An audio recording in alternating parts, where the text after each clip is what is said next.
is no disease as destructive as lust. The building you see before you is a home that's been passed down from generations to the next. It is rich with history, deeply admired for its unique architect and beautiful design. And just recently, this home was just declared a national treasure.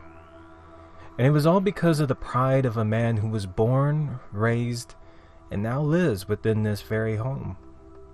A father who had put a lot of work and love into this building, him and his daughter sacrificing their lives to maintain this mansion. And even though the mansion has seen the good and even the bad, the story that this family home is sharing right now is a tale of a devoted father and a struggling daughter. A family of two, embracing that moment of happiness when seeing the full glory of their family home, and yet neglecting to see how these two are pushing themselves to keep this home in pristine condition, preserving its value. You see, this building of wood, it is admired by so many. It is loved. However, this tale is about to face an unexpected chapter when this home would be greeted by a visitor, a woman, a godsend for this struggling family, and not know that this beautiful thing is a disease that will infect the essence of this home and give us an unremitting horror. Her name was Manami. She was tall, very beautiful, but when Megumi answered the door, seeing this woman, immediately she had this uncomfortable vibe. Manami claimed to be a student who was currently studying in college, majoring in architecture, and after hearing about this house, she wanted to see if she could have a private tour. Since the house was established as a national treasure, Megumi didn't feel comfortable with the idea of having people coming into her home, but seeing how it was mostly students, it was no big deal. But this woman, who never bothered with a set date for a study tour, would just show up on a whim, assuming that her attractive appearance would have her walk right through the front door. There was just something about this woman that Megumi did not like. But when Megumi's father, who just noticed the unexpected guest, well, let's just say that for a man who's been separated from his wife for years now, will most likely see things differently, which is why he didn't see the harm on making an exception for a house tour.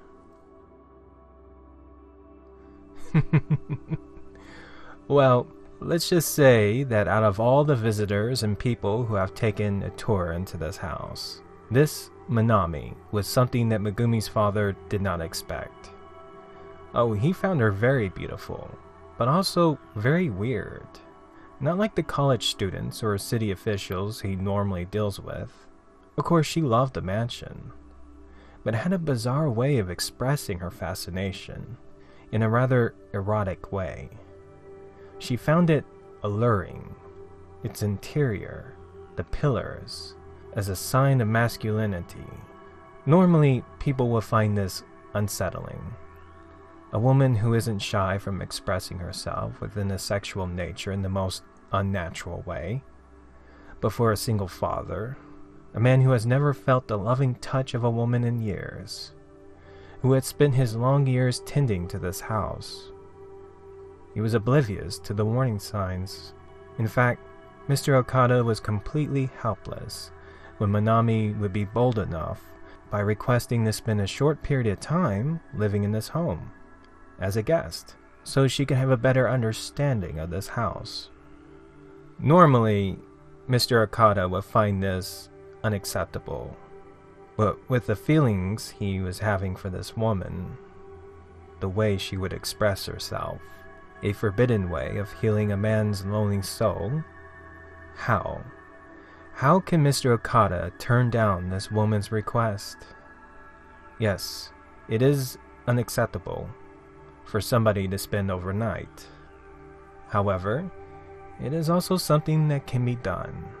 And well, for a lonely father who's experiencing that warming feeling, decided to make an exception, and even admitted that he had no choice when looking into the eyes of this woman.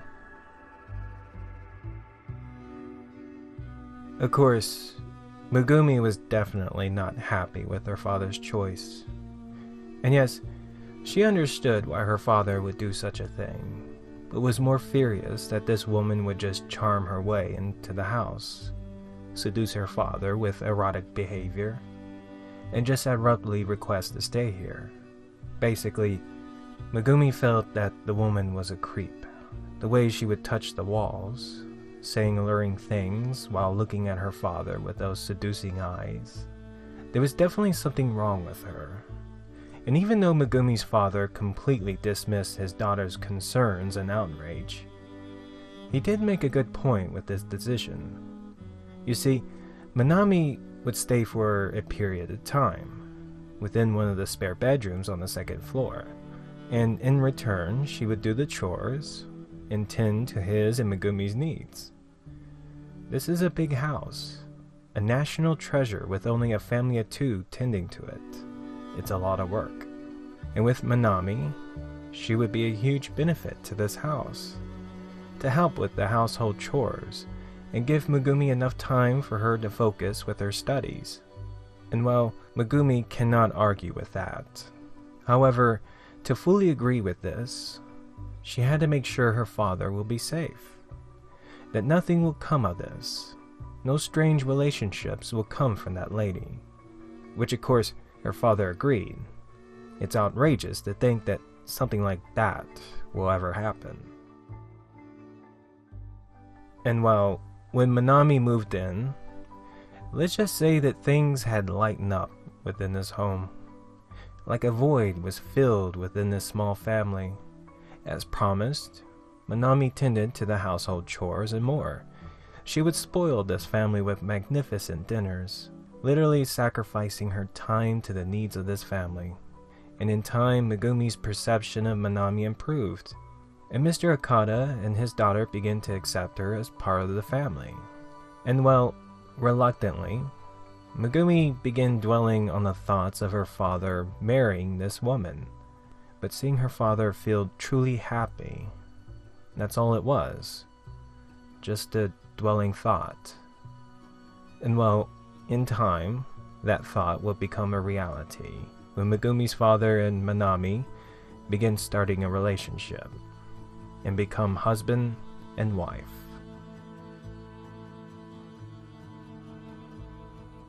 A woman with a unique charm, comforting a father's lonely heart, and bring life into this magnificent home. And one would think that this is a miracle for a struggling family.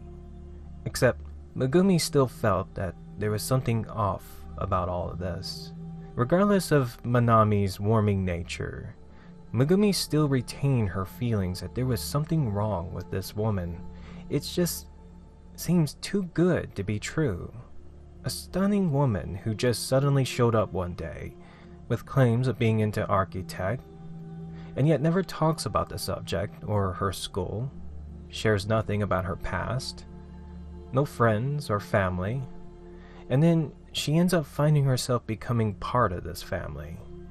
It was after the marriage, the thin cracks of this warming tale would begin to show, when Mr. Okada and Manami, his new wife, would spend their honeymoon, of all places, at home, which was something that Manami insisted herself. Something that Megumi found to be concerning and weird. It wasn't until a few days after the honeymoon, Megumi would find her father spending more time in the living room, just sitting alone, in the dark. After the honeymoon, he wasn't himself lately. It was like there was something weighing him down, assuming that her father was having struggles with Manami. No. It wasn't her that was bringing down her father. It was this house. His pride and joy. You know, one would say how magnificent it is. Admire its design, its warming vibe. But for some reason, Mr. Okada had been seeing things differently. It's been for a couple days now. At first, he just dismissed these feelings, but yet, there is something about this house that doesn't feel right.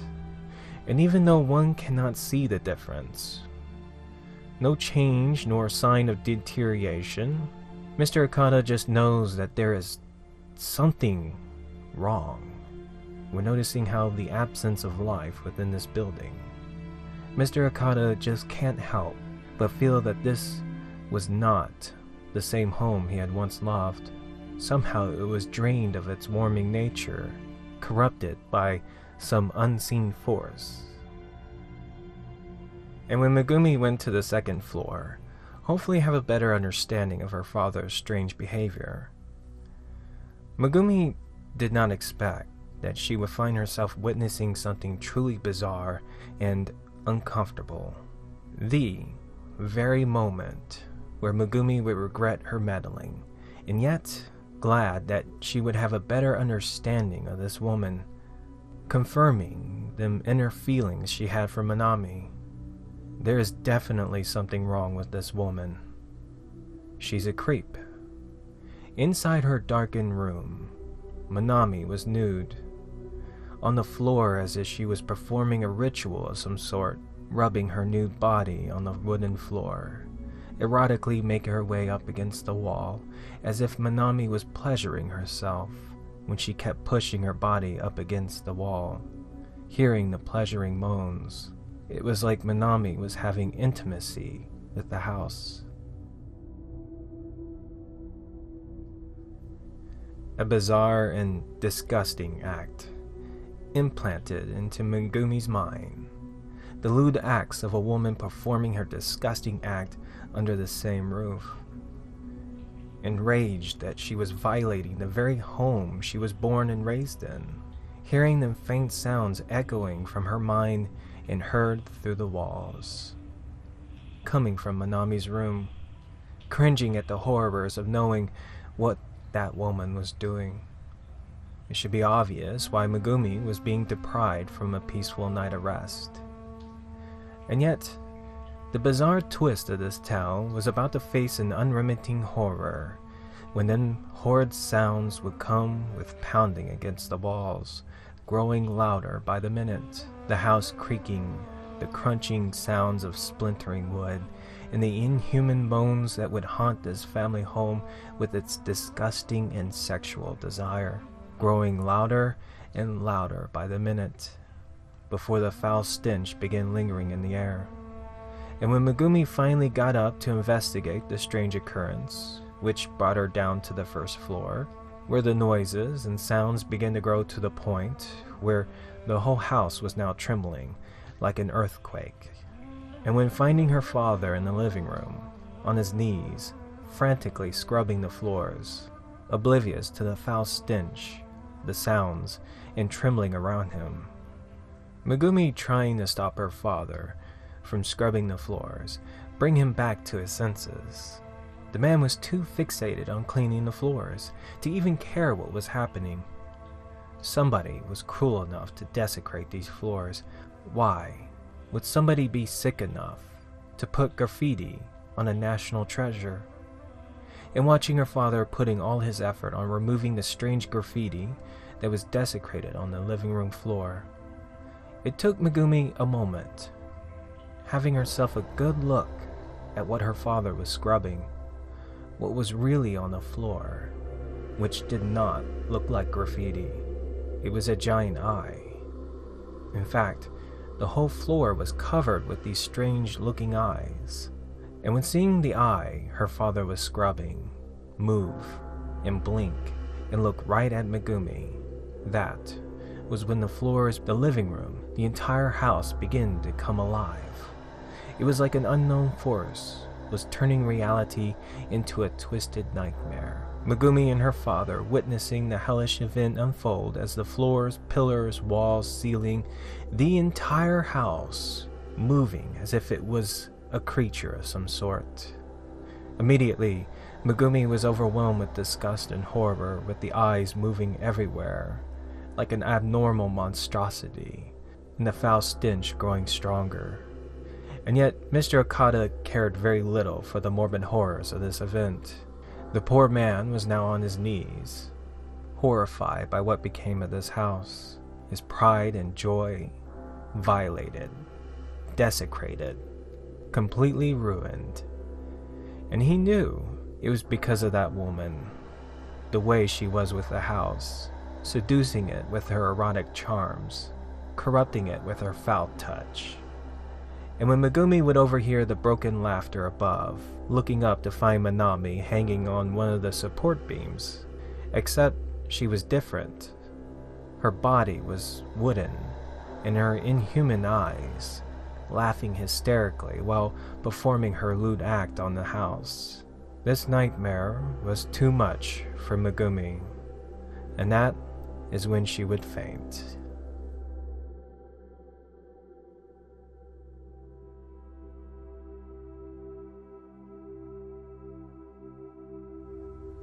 Every home has a story, a tale that shares a bond between itself and its residents. In a way, it becomes part of the family. Megumi had a dream, reliving her childhood when she was with her mother.